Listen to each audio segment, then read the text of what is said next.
Now we arrive at the FE signals. To describe the FE signals, I'll be contrasting them against their TE counterparts.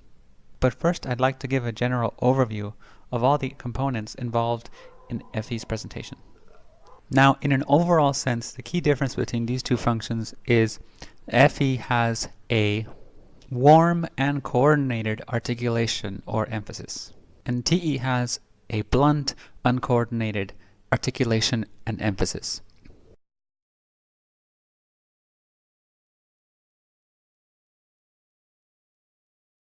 Now I have to define coordinated a bit more specifically, because it is the case that TE as a JE function has articulation and it has emphasis, which means that it is geared towards making a presentation of sorts. So TE is also about conviction and relaying that conviction forward in order to execute. However, at the body level, all the various aspects of TE are not in sync, which is to say coordinated, the way that they are in FE.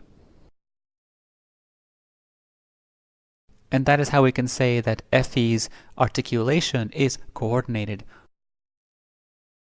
while TE, although it articulates and does so with compelling rhetoric, all of the various components of that presentation are not necessarily in sync. And this difference will manifest in a variety of different ways, which we're going to see. So jumping into the signals, first we have FE1, which is warm swelling, which contrasts against TE1, which is plateau velocity. Now it turns out to be impossible to demonstrate warm swelling or plateau velocity without demonstrating it through a certain vector. And what I mean by that is that warm swelling and plateau velocity are not themselves the vectors, but they are the quality that is embedded within the vectors. So those vectors can be the hands, the head, anything of that sort. But we're not looking at those particular components. We're looking at the differences in the rates of acceleration and deceleration between these two forms. So in a second, what you're going to see is me drawing the TE and FE vector differences using a paintbrush tool that outputs the same amount of paint per second. Now, as you can see here, I'm going to draw a line with a uniform velocity, and every so much time a new circle is dropped, and all of the circles have an equal level of density. But over here with FE, I'm going to linger longer on these first ones and go really, really fast in the center, and then linger longer on the bottom ones. Now notice that in both cases the vector is linear, it's just a straight line, but the difference is that the density distribution of these circles here are all equal, whereas here this circle is denser than this one, and this is denser here. And because this brush tool was dropping the same amount of paint per second, it means that longer amount of time was spent on the circle and less amount of time was spent here. And so there's a bit of a slow start, then fast, and then slow down again. And so the FE vector has a start, an end, and a middle. So there's these discrete aspects to it. And this is what we know as the FE warm swell.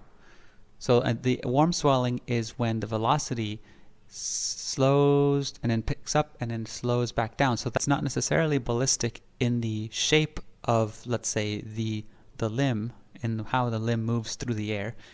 It's ballistic in the sense of the difference in density distribution.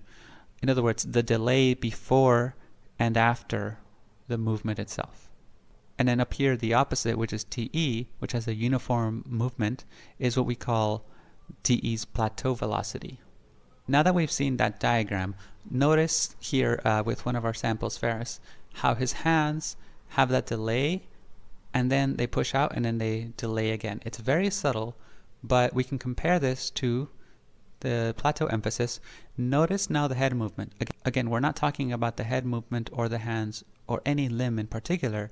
We're talking about the pattern of movement. And so here we see that the head is shaking, but notice that the shake is one continuous velocity movement, whereas with this warm swelling, the hands delay, then rise in acceleration, and then they slow down in acceleration.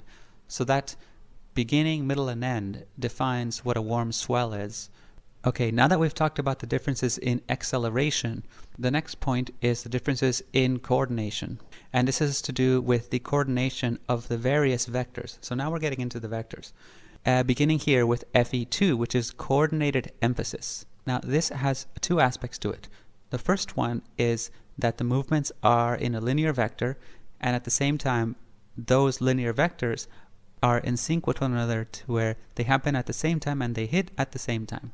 So as it reads here, the head and hands both gesticulate linearly in the same directional axis and land their hits simultaneously. So there's two components but involving two parts. They are the head and the hand. So the head and the hand both move in a linear vector in the same direction, but also their movements hit together, so in a coordinated way. So the linearity and the timing. So it's about linearity and timing. Those two together make up the coordinated emphasis of FE. And of course, as you will probably notice, there's also warm swelling in this. Notice, for example, Marquez, the delay here, the push, and then the retreat. See, that's the warm swelling, but we're not looking at the warm swelling right now. We're actually looking at the way in which the head, for example, look at the chin, right there, with the hand. So it happens in sync. Here too, pay attention to the fingers and the chin. The chin, boom, right there, hits at the same time. Now, this linearity of motions is in contrast to TE's sassy emphasis, which always deviates a little bit from a linear path. Now here we see a rather exaggerated expression of it. The yellow line in this GIF is tracking the chin. It's motion tracked, and you can see how varied the chin's movement path is across space. It does little zigzags and then it spins. Now I have to explain something here. As a judgment function, it remains the case that TE does follow vectors and they follow angular vectors. However, the angularity has some deviation in it. So even though the movements of TE are angular, they have a little bit of an edge. They have a little bit of a swerve. And that swerving is always present. And that is what defines the sassy emphasis. Now these first four signals, FE warm swelling, TE plateau velocity, FE coordinated emphasis, and TE sassy emphasis are the foundation of the difference in all of the FE and TE signals. Well, there are other things to take note of, but these two pairs of qualities permeate through the rest of the signals to where they affect what it looks like to do head shakes, head nods, and anything else. Next we have FE3, which is zygomatic smile. And it says here, the smile comes up from below and spreads horizontally, pushing the cheeks up in a curtain effect and creating plump apple cheeks. So we saw something similar to this when we were referencing TI's placid smile. They follow the same movement pattern, but the difference is that TI's placid smile is in the context of the absent tension and trying to overcome it. But in the case of the zygomatic smile, there can be a fullness of the cheeks as well, and that is simply due to muscle tone, the same way that the use and thus the toning of the muscles that FI has next to the nose creates a somewhat permanent look. So the cheeks of TI, because they're continuously absent tension, will tend to lack the tone that we see when FE is a higher up process. And so this is what the tone looks like when FE is a more strongly supported process, whether that means it being conscious or higher up in the hierarchy. And this is in contrast to TE's taut square cheeks. It's a very different kind of smile. And the taut square aspect of that name comes from the way that the mouth takes a square shape in all four corners. As you can see here, here's one corner of the square, here's another corner down here, another corner here, and another corner here. Usually it also can make the entire face become square. As we see here, it even stretches down to the jawline, making a rather square jawline due to the muscular pull. And so as you can see here, there's a squareness to the mouth, but there can also be a squareness to all the cheeks themselves. Next we have FE4, which is upset tension. And it says here, the area between the jawline, so here's the jawline, and the lip corner, here's the lip corner. In other words, this area here, this triangular area here, remains contracted, often pulling the lip corner, this would be the lip corner right here, pulling the lip corner diagonally down in frustrated disappointment. Now this is a look of disappointment, as you can see, but it's also a look of judgment, of shame. And this is why it's called Effie's upset tension, because Effie does not demonstrate disgust as much as it demonstrates shame and disappointment. So while we can see here in Fi a kind of grossed out expression because of the disgust, which can be apparent in a genuine way when Fi does feel revulsion. Because if we remember, Fi works by resonance or dissonance. If there's a high amount of dissonance, there can be a high amount of this disgust signal. Oppositely, with Fe, if something is, let's say, on the wrong side of the ethics, the response is not disgust, it is shame and condemnation. And that happens by the contraction of this muscle over here, which over time then becomes toned as well. So you have a very toned muscle here, and there's a slight pinching of the bottom corners of the lips. FE5 is emotional shepherding, and this is essentially the epitome of the coordinated aspect put to use through what is being said. The description says, more than just giving instructions, the FE user deliberately steers the emotional experience of the individual towards a given direction by acting as a coach or guide, a pillar of emotional support. They may also steer the person away from certain modes of thought towards others deemed more constructive or instrumental. Welcome back to the kitchen. I know over the past 3 weeks we've been out in nature. I've taken you on a tremendous ride. So today I want to bring you back into my kitchen. I want to show you what I do as a transformation coach. So these 30 things are in my kitchen, and I want them to be in your kitchen as well. I assure you, when you start to feel the ramifications, you're going to feel much better. You're going to feel at peace. Okay, as you saw in this whole video, there was a lot of back-to-back instructions, but also a guiding aspect to every given instruction. There's a lot of verbs involved here. So for example, saying welcome back to the kitchen with his arms spread out is an emotional transaction he's putting in place. He's changing the environment by doing this. He's setting up a precedent for the rest of what he's going to say. And here he says, I've taken you on a tremendous ride. Notice here the verb, I've taken you. He's implicitly assuming that the audience is somebody he already has a transaction with, a negotiation with, even though we don't know who he is, but he assumes a certain authority. I've taken you, which means to say, I am trustworthy already, I deserve your trust, I've done things to change your life, and you have seen it. And here another verb, I want to bring you back into my kitchen. There is an implicit command in that, which would be, come back to my kitchen. And here again, I assure you, there's another verb, but this one sets in motion a relationship between you and him, which is to say, he is a provider of guarantees. If I go with what he says, I can feel assured, and I ought to want to be led by him. So the reason why this signal is part of the code is because it's more than just what they say. It's the fact that in real time, as you're talking to them, and this is why you can actually identify it in Vultology, as you're talking to the FE user, they are putting in place these transactions. They are seeing you and relating to you in a way that sets up that relationship so that you can be steered in a certain way, whether we think of that as a good or a bad thing or a neutral thing.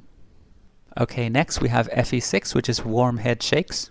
This head shake is warm, echoing back to warm swelling, which again refers to that beginning, middle, and end relationship in the velocity of movements. So here you can see it in this head shake, how there's a little bit of a delay at the beginning and then the shake, and then it stops again, shakes, stops, but there's a delay before and after the center climax point. And here also with Obama, you can see the head shake has a gentleness to it, as opposed to the very blunt movement style of TE. By contrast, here's the TE head shake. Notice how snappy it is. Notice the way that the head snaps from one movement to another without taking its time, without relishing the movement in and out of the shake. It's like snap, snap, snap. That's the first aspect of the difference. But the second aspect of the difference is that this actually has sassiness in it. We talked about sassiness here before, where even despite JE being angular, there's a swerving in the angularity. And here you can see, look at the chin. Look at the way the chin hits on the side here. It actually hits with a scoop. It hits with a bit of a scoop instead of just going straight. Here with Ben Shapiro too, when he shovel chins right here, you saw that, he actually yanks to the side. It's a bit of a swing. And in general, there's a rattling, figure eight style, subtle tension around all of the movements instead of following very horizontal and linear patterns such as this one. The same applies to FE7, which is warm head shakes. Here again, the head shakes are timed. There's a delay before, there's a hit, and then there's a period of relief afterwards. And again here by contrast, TE7, the sassy head nods, notice the scooping action of the head. So both aspects are present here. First being that the velocity is a plateau and it just goes into it right away without taking its time or relishing the movement in and out of it. But also it has a sassy shake in it. So the fact that it kind of hooks to the side is part of that sassiness that's inside the head shake itself, which we don't see in these head shakes. Look at how deliberate it is. It knows where it's going to land even before it starts to nod, and it lands right where it intended to. Whereas there's something chaotic about the TE head shakes to where there's no sense of knowing where they're going to rattle or how they're going to rattle because of the sassiness that goes into it. There's a bit of a miscellaneous aspect embedded. Coming back around to FE, we have FE8, which is semantic disclaimers. This is also an audible signal, and it is similar to what we said in emotional shepherding, but it has a different point of emphasis. We read here that disclaimers steer away from undesired interpretations, ensuring control of the emotional tone. I don't want to make a video bragging about being able to do that. I don't want other people to feel bad that they haven't been able to do that, which happens on social media. And I don't mean power in that they can exert tyrannical control over others. And let me be clear, when I say young, I'm not just referring to the date of your birth certificate. Now let me be clear, this is not about the kind of testing that is mushroomed under No Child Left Behind. So let me be clear. So as you heard, there's a lot of clarifying. There's a lot of effort towards saying, wait, let me make sure you understood exactly what I meant, because it's important. And the reason it's important is because the emotional dynamics can't shepherd without having a clear understanding of the mind of the other person being steered in the right interpretation. And this is all part of the same coordination of emotive expression that qualifies all of FE's signals. The next signal is FE9, which is adaptive emulation, and this is an adaptive FE signal. Now in these GIFs, there's two people in there for a reason, but the person we're looking for in this case is her, and in the case of this GIF, we're looking at her. Both are FE users. It says here, the person nods, smiles, and affirms the other person automatically through mannerisms that are in sync with the other's emotive expression. So here, for example, we see Rachel McAdams, and notice that her expressions are timed to what is happening with her. She is responding at the right beat at the right time with what might be called quite universal expressions. So for example, adaptive emulation might pop out when the FE user calculates that a smile would be the right approach right now, or that giving affirmation to what they just said in some ways, through a chuckle, through a glance, is the necessary procedure towards whatever aim the FE user has. And so that's why it's called emulation, because they're emulating the energy of the other person, doing it in real time by responding. And the opposite of this signal is the last signal, which is directive pushing. And in this one, it is the FE user that decides that they are the one that needs to initiate the dynamic which others must adjust to. It says here the arms project forward forcefully and accusationally. So here there's a pointed emphasis. Here there's a projecting hand, which are JE signals in general. But the quality of these has an additional layer of what can be called emotional accusation. You can call it shaming, punishment. There's an anger element to the expression that is meant to pressure, emotionally pressure.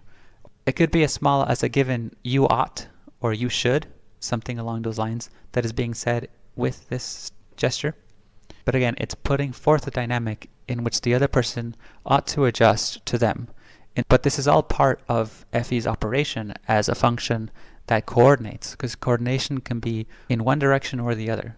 The most important aspect of this is that it is controlled towards the appropriate response at any given time, depending on what is appropriate for that given time. And all these together make up the FE signals.